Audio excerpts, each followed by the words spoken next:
Welcome to r/Trueoffmychest, where OP's boyfriend admits that he's had intercourse with cows. Our next Reddit post is from Special Soup.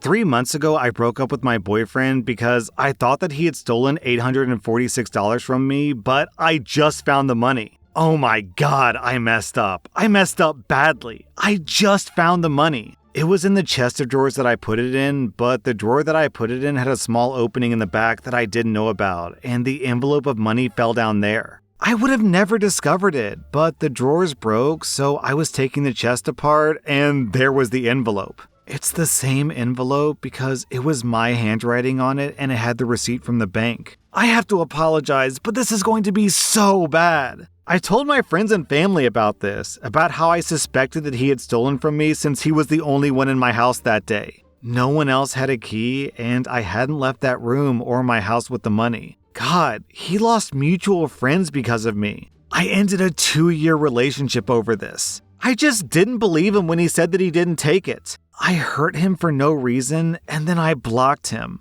An apology won't be enough. I'm gonna contact him tomorrow, and then I'll tell everyone else. Wow, I messed up.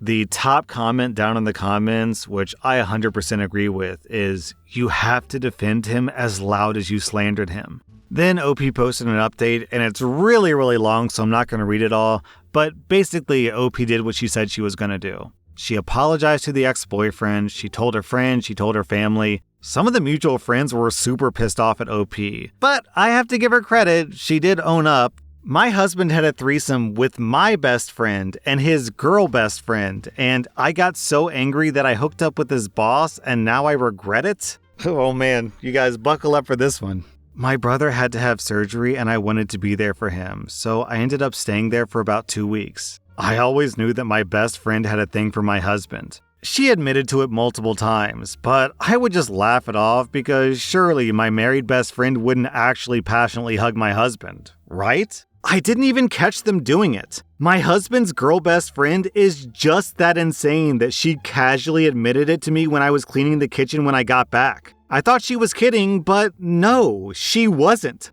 I asked my best friend if this was true over a phone call, and at first she denied it, but then broke down sobbing and effing admitted to it. I was so angry that I threw all my husband's stuff into a big suitcase and tossed it on the front lawn. I locked the front doors and then piled a bunch of furniture in front of the door like the couch and end table so that he couldn't get in. Of course, when he got home from work and couldn't get in, he started panicking. He banged on the door and shouted for me to let him in. I just stayed upstairs with our dog and let him tire himself out. Eventually, he left, and from what I know, he stayed the night at his girl's best friend's apartment. They also probably passionately hugged while he was crying over me. Moron. After a few weeks of him blowing up my phone and pleading with me, I finally let him come home and we talked. He was sobbing and apologizing to me. He said that he was a sex addict and that he needed help. I told him that I want him to go to therapy as well as us going to couples counseling. He agreed to it without any fight. He slept on the couch while I slept in our bedroom. My best friend hasn't made any moves to contact me or apologize for being a homewrecker. My husband ended up having some sort of work dinner party a week or so later that he needed to attend, and he invited me. This was the first time that he's ever invited me to anything like this. I'm pretty sure it's because none of his female coworkers know that he's married. Or I'm assuming that's the case because of how shocked they seemed to meet me. At the dinner, his boss, a man in his 50s, was chatting with me. He was newly divorced, and I asked him how that was. I made sure to ask loud enough for my husband to hear me. We ended up chatting all night, and my husband ended up scurrying off from the dinner table and told me he was going to go home and told me to get an Uber home. He was clearly pissed off at me. Needless to say, his boss was shocked at how he treated me, and I couldn't help but play up this sad, lonely wife bit. It ultimately ended up in us going back to his house and hooking up. When I woke up that morning, I did end up Ubering home. Since then, his boss has sent flowers to our home. He's called me a few times. My husband is completely aware of this, and now the regret is starting to sink in. The guilt and worry has started to eat away at me. The revenge felt nice, but now it's clear that it's eating at both of us. I'm gonna find a lawyer and start the divorce process soon. I just needed to tell all this to someone who's not my family because they don't even know the first detail about this. I love this comment from Master Anator. What in the Jerry Springer? Our next Reddit post is from Layla Orleans. I'm a 40-year-old man and my wife is 43. This week, I told my wife that I want a divorce and I'm buzzing with pride and happiness. We've been together for 12 years and have 2 small boys, ages 6 and 2. When we met, everything was going fine. We had jobs in the same industry and we traveled a lot. But very quickly, it became clear that my wife doesn't have any tolerance or even understanding for things that are not done the way that she would do them. She idealizes her childhood and is very close to her mother and sister. Admittedly, she grew up in a very large family and had a pretty great childhood. But as an adult, this has morphed into a fanaticism with things being done normally. To her, normally means the way that I would do them or the way that my mother did them. Ironically, her mom is super chill and nothing like her. Over the years, this annoyed me, but it became way worse once our children were born. Everything in the house had to be as she wanted. I couldn't choose how to dress the kids because I didn't pick the right blend of colors. If I put on a diaper, it was redone. If I packed lunch and snacks for school, she would change the snacks to ones that she wanted. The major issue is that I wake up early in the morning around 5:30 a.m. I always have, and I love it. I'm also fine if I don't get much sleep, whereas my wife is a demon if she doesn't get her 8 hours. That means that whenever the kids wake up at night, 99% of the time I care for them. I also do 99% of morning prep, lunchboxes, breakfast, getting dressed, for which she chose the clothes the night before, and I always take the kids to school. Another reason I do this early is if I do it when she's awake, I get criticized for using the wrong spoon to serve the food, or using the wrong milk for oatmeal, or not cleaning up every tiny spill the second it happens, or using the wrong dish rag, etc. Every criticism is exasperated and aggressive. She's right on some of them, but it's a constant barrage, and I tune her out. She's told me that me going to the bathroom is a problem because the kids feel me being awake. The issue is that our oldest son loves to wake up early to be with me. It's a really cool time for us. We have breakfast, we watch the news, and we talk about nerdy stuff. But my wife won't have it. She insists that he has to stay in bed until 6:30. I wouldn't mind this, but it's torture for the kid. He hates it. He cries and moans and whines, and he just wants to be up and be about. I'm exactly the same. Now that our second son is doing the same thing, she's begun blowing up at me aggressively. The other day, she woke up at 6 a.m. and she accused me of just putting the kids in front of the TV in the morning and that our oldest son is short in height because he doesn't get enough sleep. Yes, our son is short for his age group, but it's nothing out of the ordinary. I finally snapped. As I was getting yelled at again in front of both of my kids, I just said enough. I calmly said I wanted a divorce and that she would never speak to me like that again. We're away from home until next week, but I've already contacted a lawyer. I'm so happy. It'll suck in the short term and then be such a relief.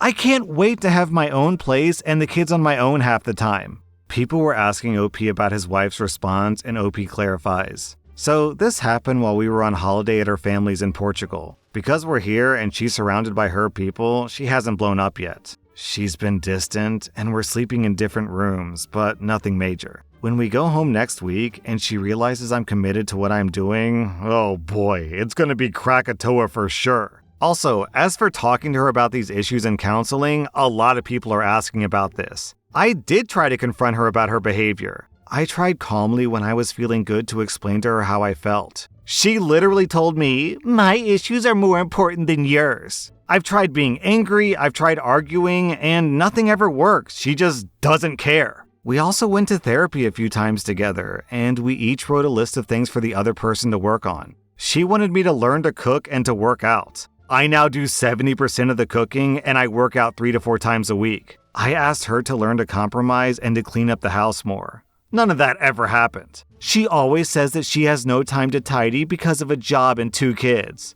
Funny how I found the time. I also went to therapy alone and worked a lot on building up my confidence, standing up for myself, and setting boundaries. OP, if this helps your confidence at all, you are 100% doing the right thing. Not only for yourself, but your kids too. If she screams at you like that every single day in front of the kids, then it's basically going to teach the kids that this is how women are supposed to interact with men. That they should just suffer screaming and criticism and micromanaging and nagging, and it's going to permanently ruin their future relationships. Not to mention that OP deserves happiness too. If she can't be a good wife, let alone a good person, then see ya! Our next Reddit post is from FreeTor. 3 years ago, my boyfriend and I were walking down a wet and busy road on holiday in Thailand when a car swerved at a violent speed, trying to avoid a stupid biker stopped on his phone. My boyfriend, being the quick-thinking man that he is, saw my frozen, terrified body in the direct vicinity of the moving car, and he jumped in front of me, pushing me away from the impact at the same time. I was left with some nasty grazes, but other than that, I was fine.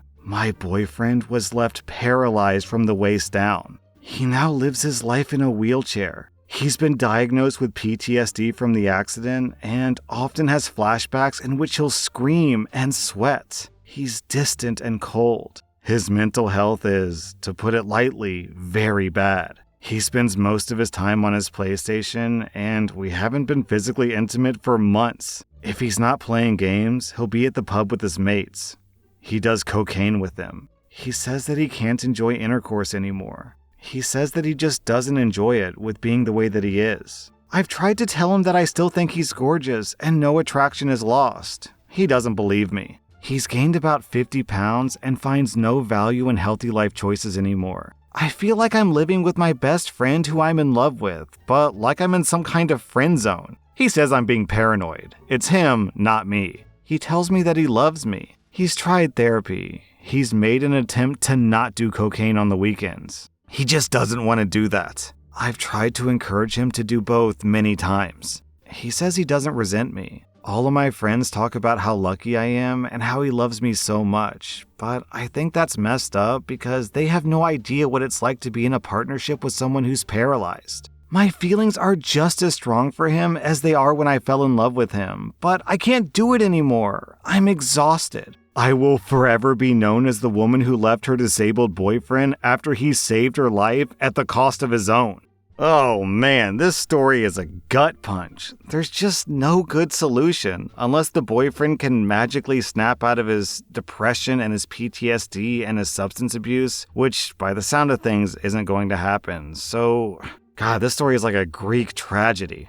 Our next Reddit post is from Braindead Caterpillar. This just happened last night, and I had to call out of work today because I'm still processing what the actual F just happened. I'm a 23-year-old woman, and I've been talking to Bob, who's 30, for about a month now. I very specifically held off on having a date with him until we'd been talking for a while because I have trust issues. We've had phone calls almost daily, and he lives over 2 hours away. Yesterday, I finally decided to meet up with him. I trusted him enough to come over to my place so that we could listen to vinyl and hang out. Admittedly, our conversations became very adult in nature, and I enjoyed them, so I had a feeling that we might end up passionately hugging. Things were going really well at first. In previous conversations over the phone, I was very clear about boundaries, and he had assured me that he would be respectful of them. He was using his hand on me, and then, without any warning, he tried to fist me full force. It was extremely painful, and I asked him to stop.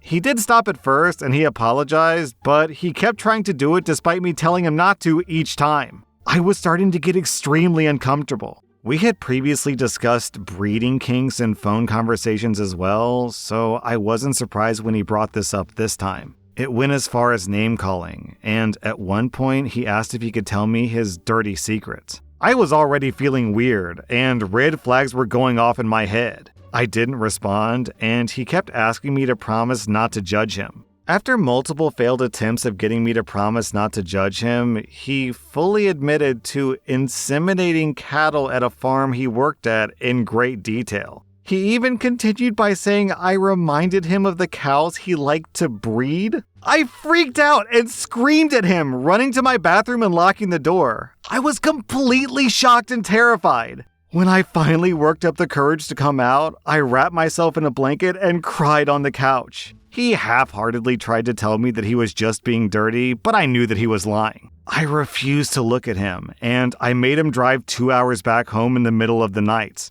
I felt disgusting. I sobbed hysterically and worked myself into a panic attack. I spent the night at my best friend's place and I'm still there. I'm bleeding and it still hurts from when he tried to fist me. I don't know if this counts as assault, but I feel so gross and numb. That was r/TrueOffMychest, and if you like this content, check out my podcast where I publish the exact same episodes. Also, hit that subscribe button because I put out new Reddit videos every single day.